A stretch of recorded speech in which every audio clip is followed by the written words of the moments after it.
ایران جنگ کے تناظر میں بھارت کی پالیسی نے ایک بار پھر یہ ثابت کر دیا ہے کہ نئی دہلی کی قیادت نہ صرف اسٹریٹجک بصیرت سے محروم ہے بلکہ عالمی حالات کا درست ادراک کرنے میں بھی ناکام رہی ہے۔ غلط سمت کا تعین اور کمزور فیصلوں کے باعث بھارت آج سفارتی تنہائی اور معاشی دباؤ اور عالمی بے وقتی کا شکار نظر آ رہا ہے۔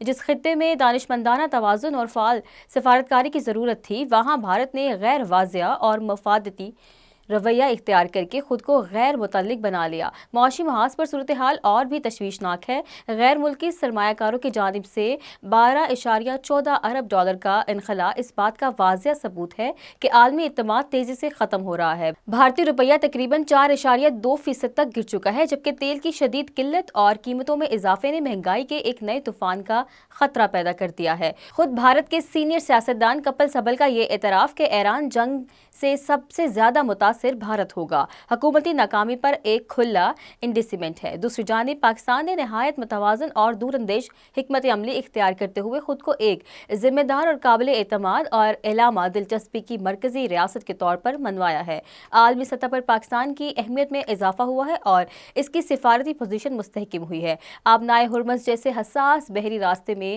پاکستانی پرچم بردار جہازوں کو گزرنے کی اجازت ملنا اس اعتماد کا مظہر ہے۔ پاکستان نہ صرف اپنے لیے تیل، خوراک اور دیگر ضروری اشیاء کا وافر ذخیرہ رکھتا ہے بلکہ جنگ سے متاثرہ عرب ممالک اور ایران کو بھی امداد فراہم کر رہا ہے۔ یہ کردار ایک ذمہ دار علاقائی طاقت کا عکاس ہے۔